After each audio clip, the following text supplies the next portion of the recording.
Hello बच्चों, आ गए आज की क्लास में हम लोग एपी में हम लोग क्या पढ़ेंगे। ये तो बता चुके हैं, सब समझदार भी हो गए हैं कि एपी में हमें क्या पढ़ना क्या नहीं पढ़ना, एपी क्यों पढ़ना है। इन सारी बातों को हमने पहले पार्ट पे कर लिए हैं। आज जो हमारे पास है वो एपी का सेकंड पार्ट है। कौन सा पार्ट है? एपी का सेकंड पार्ट। तो फर्स्ट पार्ट में हम लोगों ने सिर्फ यही देखा था कि एपी क्या है, एपी किसे कहते हैं, सीक्वेंस क्या है, सीरीज क्या है, और इस सब चीज़ को, और एपी हम पढ़ते क्यों हैं, हमें पढ़ाया क्यों जाता है, ये सारी चर्चा जो थी, सारी कहानी हम लोगों ने फर्स्ट पार्ट पे कंप्लीट कर लिए हैं। क्लियर है? अब आज हम लोग अब एपी बन के तैयार होके आ गई है, अब हम जा रहे हैं उसको करने।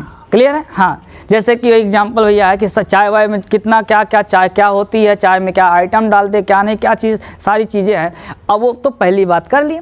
अब चाय बन के आ गई तो अब उसके हम जा रहे हैं पीने। अगर आपको पीना हो तो बताओ, तो भेज दें, आपको ऑनलाइन कर दें। हाँ ठीक है। देखो अब भैया हम लोग स्टार्ट करने जा रहे हैं। क्लियर? तो मान लीजिए हमारे पास एक एपी है, ये 3 है, 7 है, 11 है, 15 है, ऐसे करके ये एक एपी है। हमारे पास ये एक एपी है। हम अब जानना चाह रहे हैं कि 10 प्लेस पे कौन सी वैल्यू होगी, कौन से प्लेस पे, 10 प्लेस पे कौन सी वैल्यू होगी। तो अभी देखना an जो है वो हमें भैया तुरंत बता देगा। ठीक है? हाँ, जैसे देखो एक फैक्ट्री में है, एग्जाम्पल लेते हैं तो यार एग्जाम्पल में तो मज़ा आता है ना। हाँ, तुम लोग को भी समझने में और हमें समझाने में। जैसे मान लीजिए कोई फैक्ट्री है, ठीक है, क्या है, कोई फैक्ट्री है। तो फैक्ट्री में इतने सारे वर्कर्स होते हैं, मैनेजर, सबको मिला के अगर हमें मान लीजिए हमारे कोई रिलेटिव्स वहाँ काम कर रहा है, हमको जाना है, उसके पास पहुँचना है, तो अगर हम एक एक से पूछें भैया हम फलाने कहाँ रह रहे हैं, ढिकाने का पूछें, बात सबसे पूछेंगे तो बोलेंगे अरे भाई यार नीचे जाओ पूछ लो। तो देखो ध्यान से, थोड़ा इंसल्ट महसूस होती, सबसे अलग अलग पूछें। अगर हम ऐसे करें, ऐसा कोई सिस्टम कर दें कि कंपनी है, कंपनी के सामने गेट के कुछ ऐसा प्लानिंग हम लोग कर दें अच्छे से कि वहाँ पे कोई ऐसा बंदा हो जिससे हम पूछे कि कौन से प्लेस पे कौन बंदा काम कर रहा है, कि मतलब मैनेजर कहाँ पे मिलेगा, फलाने कहाँ मिलेंगे, ढिकाने कहाँ मिलेंगे। तो उनके लिए भैया एक गार्ड रख दिया जाता है। तो गार्ड का क्या काम होता है, उससे अगर हम पूछे कि भैया फलाने रूम पे कौन बैठा, तो गार्ड हमारा तुरंत बता देता है। उसके पास एक लिस्ट हमने दे दी बना के, उसमें लिख दिए फला, सबका नाम सब कुछ, सबका एड्रेस लिख दिया। ठीक है? तो उसने अपनी लिस्ट निकाला, उसमें देखा, अच्छा 4th नंबर पे रामलाल बैठा है, 7th प्लेस पे श्यामलाल बैठा है, ऐसे करके वो बताता गया। तो हमें अब एक एक के पास पूछने से अच्छा था कि एक ही बार में पता चल गया।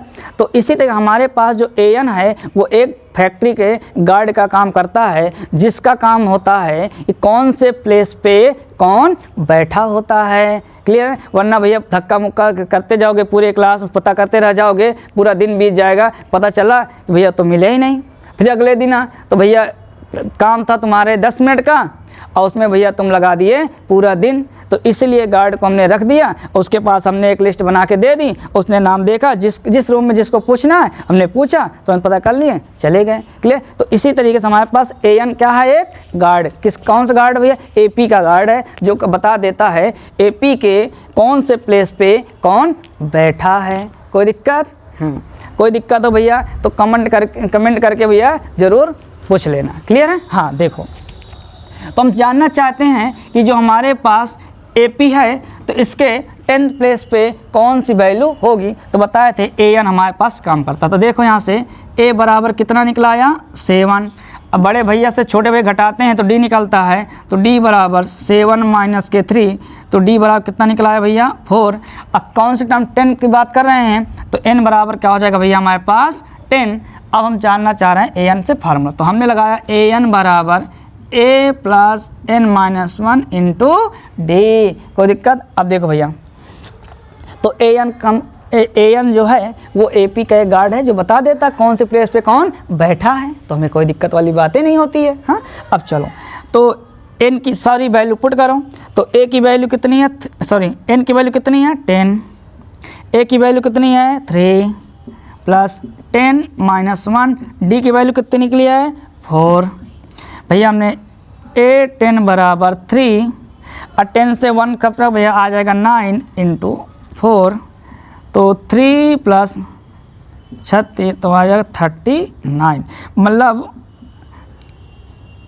10 प्लेस पे 39 जो है वो बैठा है। क्लियर है? तो 10 प्लेस पे कौन आएगा 39 आएगा। तुरंत हम भैया पता कर लिए, तो हमें लिखने की ज़रूरत भी नहीं पड़ी और हमें डायरेक्टली बात पता चल गई। ठीक है, हाँ। तो इसी टाइप से हमारे पास कुछ क्वेश्चन हैं जिन्हें हम लोग एक एक करके करते हैं। देखो, इसे पहले देख लो, अब फिर उसका कुछ क्वेश्चन हमारे पास हैं, उनको हम लोग एक एक करके सॉल्व करते हैं। अच्छा, समझ में आ रहा है ना? हाँ, कोई दिक्कत हो भैया आराम से कमेंट करके पूछ लेना। चलें, अच्छा बेटे भैया, हाँ ठीक। देखो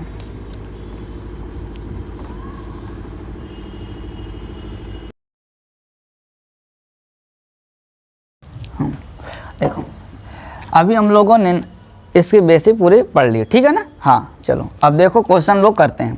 क्वेश्चन है find the 10 term of the AP.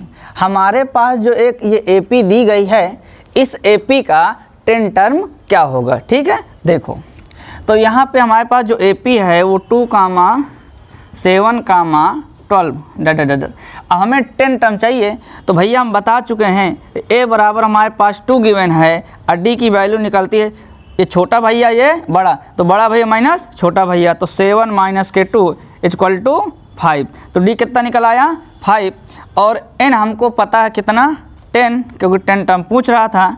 तो भैया हमें चाहिए 10 टर्म। क्लियर है? तो देखो ए एन का फार्मूला होता है A plus N minus 1 into D. Clear है? हाँ, अब देखो भाई, अब क्या करना है, ये जो वैल्यू गिवन है इन वैल्यू को यहाँ पे हमें पुट करनी है। ठीक है, अब देखो तो ए एन की वैल्यू कितनी है 10, तो ए 10 इज इक्वल टू ए की वैल्यू कितनी है 2 प्लस 10 माइनस 1 इंटू डी कितना है हमारे पास 5। तो सॉल्व करेंगे 2 प्लस ये हमारे पास 9 हो जाएगा इंटू 5, तो ये 2 प्लस ये 45 हो जाएगा। अब 45 में 2 ऐड करेंगे तो 47 आ जाएगा। इसका मतलब ये रहा कि इस एपी का जो 10 टर्म होगा वो 47 होगा। क्लियर है? तो इस एपी का जो 10 टर्म कितना होगा 40। देखो कितना जादूगर है, पता ही चल जाता है, बस फार्मूला लगाओ तुरंत पता कर लो कौन सी प्लेस पे कौन सी वैल्यू है। हाँ देखो, इसको जल्दी से स्क्रीनशॉट लो फिर आगे पढ़ाएं।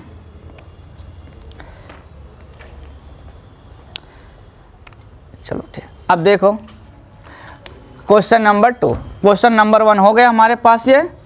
अब क्वेश्चन नंबर 2 करते हैं। क्वेश्चन नंबर 2 देखो क्या कह रहा है,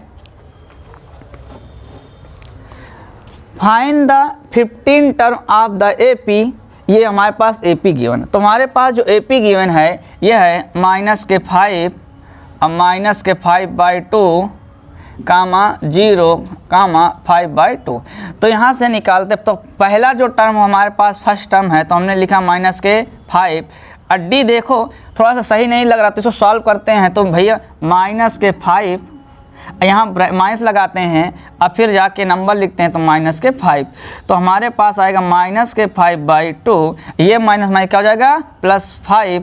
अब इसको सॉल्व करेंगे तो देखो 1 के इसमें मल्टीप्लाई करें तो -5 हो जाएगा, +2 का करेंगे तो 10 हो जाएगा और डिवाइड बाई 2, तो हमारे पास निकलेगा कितना भैया 5/2।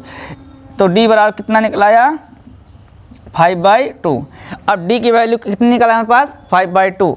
अब ये 5 देखो, ए पता चल गया, डी पता चल गया, एन तो हमको पता ही पूछ ही रहा वो 15 टर्म क्या होगा, तो एन की वैल्यू भी हमारे पास पता चल गई कितनी, एन बराबर 15 टर्म। अब वैल्यू पुट करते हैं तो ए एन बराबर फार्मूला होता है A plus N minus 1 into D. तो ए 50 सारी वैल्यू पुट करेंगे, ए की वैल्यू क्या हमारे पास -5 प्लस के एन की वैल्यू 15 -1 और डी की वैल्यू है 5/2। अब ध्यान दो -5 प्लस इसको करेंगे तो 14 इंटू 5/2, 2 से कैंसिल हो जाएगा तो 7, तो हमारे पास आएगा माइनस के 5 अब प्लस के 7 करेंगे तो 35 आ जाएगा। 35 में 5 माइनस करेंगे तो 13 आ जाए। इसका मतलब रहा है कि इस AP का जो 15 टर्म है वो कितना निकलेगा, 30। कितना निकलेगा, 30। देखो सारी वैल्यू, अब जितने भी इसकी वैरायटी हो सकते हैं क्वेश्चन की, हमने कोशिश यही की है कि हर टाइप के क्वेश्चन में इसमें रख दिए कि AN के रिलेटेड, मतलब AN के फार्मूला से हम कैसे कैसे क्वेश्चन बना सकते हैं, और हर क्वेश्चन को हमने लिखा है। क्लियर है? हाँ, तो देखो इस AP का जो 15 टर्म होगा वो कितना निकलेगा हमारे पास, 30। क्लियर है? हाँ, अब देखो, तो अब हम लोग क्वेश्चन नंबर 3 करने जा रहे हैं। कहीं पे कोई दिक्कत हो भैया कमेंट करके पूछ लिया करो। ये समझ लो आप ही का चैनल है, बस जो मना है वो पूछ लो, जो क्वेश्चन दिक्कत हो उसको पूछ लो। ठीक है? हाँ,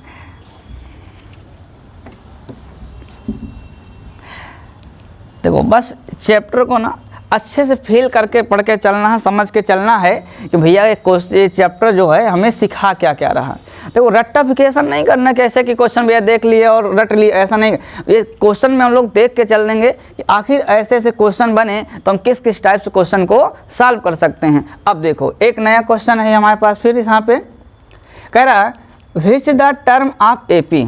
हमारे पास एक AP दी गई है, तो ये AP है, ये कितने टर्म की AP है। जबकि भैया यहाँ पे इज 81, जो इसका मतलब ये होता है, कभी इज 81 लिख दिया जाए, इसका मतलब ये होता है कि वो AN की वैल्यू हमें गिवन कर दिया है। क्या कर दिया, हमें दे दिया है। तो ध्यान दो, तो फर्स्ट टर्म तो ये हो गया, इससे माइनस कर तो D निकल आएगा। ये हमारे पास AN हो गया, और N ही तो पूछ रहा था कि इस AP में कितने टर्म होंगे। तो देखो भैया वैल्यू पुट करते, तो A बराबर क्या हमारे पास है,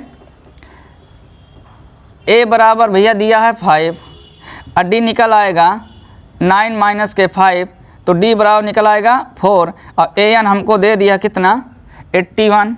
अब इसको हम सॉल्व करते हैं, तो AN बराबर फार्मूला होता है A plus N minus 1 into D। तो AN जो है हमारे पास कितना है, 81, A की वैल्यू 5 प्लस N हमको तो पता नहीं है, और D हमको दे दिया कितना है, 4। अब इसको सॉल्व करेंगे तो 5 प्लस इसके से मल्टीप्लाई करेंगे तो 4N हो जाएगा, अब माइनस के 4 हो जाएगा, तो 4N, ये प्लस के 5 है, ये माइनस के 4 है, तो प्लस के 1 बचेगा। अब ध्यान दो, अब ये 1 इधर आएगा तो हमारे पास 80 हो जाएगा इक्वल टू 4N। अब 4N बराबर आ जाएगा 80, तो N बराबर कितना निकलेगा, 80 डिवाइड बाई 4। अब 4 से कट करोगे तो निकलेगा भैया 20। इसका मतलब AN बराबर 20। समझ बात है? तो इस जो हमारे पास जो AP है, इस AP में टोटल कितने टर्म होंगे, 20 टर्म होंगे। कोई दिक्कत? देखो ऑटोमेटिक ऐसे ही फार्मूला लगा के सारी बातें पता चल जाती। तो एक चीज ध्यान में रखना कि जब हमारे पास AP वाली बात आए तो 2-3 कंसेप्ट बड़े ध्यान देखो। इज 81, तो कुछ कंसेप्ट दिमाग में तैयार पहले से कर लिए जाते कि अगर इज इतना बोल दिया जाए तो तुरंत दिमाग में स्ट्राइक करना चाहिए कि ये हमें AN दे दिया है। क्लियर है? हाँ। अब देखते हैं क्वेश्चन नंबर 4। तो क्वेश्चन नंबर 4 कह रहा है कि how many term are there in AP। तो क्वेश्चन ये कह रहा है कि इस AP में, देखो क्वेश्चन की स्टाइल चेंज कर रहा है बोलने की। यहाँ पे सेम, यहाँ पे भी यही चीज़ पूछ रहा था कि इस AP में कितने टर्म होंगे, और ये जो क्वेश्चन है इसमें भी यही कह रहा है कि जो हमारे पास AP है इसमें कितने टर्म होंगे। तो ध्यान देना, ये AP स्टार्ट हुई है, तो आखिरी में आखिरी टर्म हमें यहाँ दिख रहा है ना, यहाँ इज 81 करके बता रहा है, और यहाँ पे देखो आखिरी टर्म लिख रहा है, क्वेश्चन मार्क लगा दे। इसका मतलब समझ जाना कि ये AN की वैल्यू होती है, और ये A तो पता ही है सबको, इससे का तो D पता चल जाता है। तो क्वेश्चन देखो, how many term are there in AP। तो इस AP में कितने टर्म होंगे। अब देखो, तो भैया क्वेश्चन अलग, ये दोनों क्वेश्चन सेम हैं, बस दोनों के पूछने की स्टाइल चेंज हो गई है। अब देखते हैं, करो भैया। तो ये हमारे पास AP है 6, 10 और 14, 18, लास्ट टर्म हमारे पास 74 है। तो भैया देखो, तो a की वैल्यू हमारे पास 6 है और d की वैल्यू निकल आएगी, ये छोटा भैया ये बड़ा, तो बड़ा भैया माइनस छोटा भैया, तो 10 माइनस 6 करते हैं तो 4 आता है। और an की जो वैल्यू है वो हमारे पास 174 गिवन है। अब देखो फार्मूला भैया लगाते हैं, तो an equal to a plus n minus 1 into D. तो an की जो वैल्यू है हमें दे दिया है 174, a की वैल्यू क्या है 6 प्लस n की वैल्यू कितनी है तो पता ही नहीं हमको, ये तो हमें फाइंड करना है। और d भैया हमें पता है 4। चलो तो 6 ऐसे ही 4 का मल्टीप्लाई n में तो 4n हो जाएगा, इसमें कहेंगे तो 4 हो जाएगा। अब ध्यान दो, ये प्लस का 6 है, ये माइनस का 4 है, ये 2 हो जाएगा, अब प्लस का 4n, ये 174 होगा। अब ये 2 इधर आएगा तो 172 हो जाएगा इक्वल टू 4m। अब हमें क्या चाहिए थे n की वैल्यू, तो भैया मेरे तो 4n इक्वल टू 172, तो n इक्वल टू आ जाएगा 172 डिवाइड बाई 4। 4 से भैया काटेंगे तो 4 बार ये जाएगा तो 16 हो जाएगा, और ये बचा 1 तो 12 हो जाएगा, तो 4 3 12, तो n की वैल्यू हमारे पास निकला है 43। इसका मतलब ये रहा कि इस एपी में कितने टर्म होंगे 43 टर्म होंगे। क्लियर है? हाँ, तो देखो जो भी दिक्कत है और जो भी परेशानी है वो हम लोग सॉल्व कर लें। अगर ना दिख रहा हो नीचे का तो देखो हम इसको साइड में लिख दे रहे हैं, ठीक है ना, हो सकता है ना दिख रहा हो। चलो यहाँ से देखो ये 4n था, तो 4n सॉल्व कर 4n बराबर निकला था 172, तो n इक्वल टू हो जाएगा 172 डिवाइड बाई 4। 4 से काटेंगे तो भैया पता है ना कि 4 बार चला जाएगा, ये बचेगा 1 हमारे पास, तो भैया 3 बार जाएगा तो 43, तो n बराबर 43। देखो भैया कहीं कैलकुलेशन में कोई दिक्कत हो जाए तो थोड़ा संभाल लेना, बाकी कंसेप्ट में कोई दिक्कत नहीं होने वाली है, ठीक है ना। देखो बाई चांस कभी कभी हो जाता है कैलकुलेशन गलती हो जाए, लेकिन कोशिश तो हमेशा ही रहती है कैलकुलेशन गलती ना हो, फिर भी अगर हो जाए ठीक है तो भैया उसके लिए हमेशा हम तैयार हैं सुनने के लिए। तो बस एक कंसेप्ट कभी नहीं गड़बड़ हो सकता, कंसेप्ट तो बड़ा तगड़ा देंगे। और भाई देखना अभी एपी कितना जबरदस्त होगी। तो देखो एपी के हमने 2 लेक्चर बेहतरीन तरीके से करवा दिए, तो एपी पहला लेक्चर हो चुका है, ये आज का दूसरा लेक्चर था। अब जो तीसरा लेक्चर आएगा ना उसमें इससे भी बढ़िया देंगे चीजें, अरे एक से एक की आत्मा देंगे। तो चीजों को क्या है कि क्वेश्चन रटे नहीं जाते हैं, बस क्वेश्चन की डिजाइन देखी जाती है कि अगर इस टाइप क्वेश्चन कैसे करेंगे, अगर क्योंकि जो क्वेश्चन हम लोग देते हैं तो हम आरएस से देखते हैं और अपने पास जो आरडी है और एनसीईआरटी, इन तीनों पे मिक्सचर करके देखते हैं, और आए हुए क्वेश्चन को भी हम देखते हैं कि लगभग जो मेजॉरिटी होती है क्वेश्चन आने की, तो उन क्वेश्चन पे ज़्यादा फोकस किया जाता है, जिससे क्या हो ना हमारे कंसेप्ट क्लियर हो जाए। अब क्वेश्चन अगर रटेंगे तो भैया आरएस तो देखते हो कितनी मोटी है, आरडी भी कितनी है, तो क्वेश्चन कभी रटे नहीं जाते हैं, सारे क्वेश्चन एक जैसे होते हैं, रिपीटेशन होते हैं, लैंग्वेज चेंज हो। जैसे देख लो यही 2 क्वेश्चन थे हमारे पास, है एक ही चीज पूछ रहा है, दोनों में टर्म पूछ, लेकिन कहने का देखो तरीका दोनों में क्वेश्चन का अलग अलग था, तो इसलिए हम लोग टाइप देखते हैं। क्लियर? तो अब हम तीसरा 2 लेक्चर हो चुके, अब तीसरा लेक्चर आएगा और जो भी है ठीक है। और हाँ देखो तो तीसरा लेक्चर आएगा, उसे भी आप लोग ध्यान दें। अगर आप भैया थोड़ा सा अगर हमारे लेक्चर सही लग रहे हों तो इनको लाइक और सब्सक्राइब भी करो, थोड़ा से आगे बढ़े तो और हमें मज़ा आए क्वेश्चन में, नहीं और ये हमें भी लगे कि नहीं भाई हमारे वीडियो देखे जा रहे हैं, ठीक है ना। तो अब हम लोग मिलते हैं अपने तीसरे लेक्चर में, कौन से एपी के। क्लियर?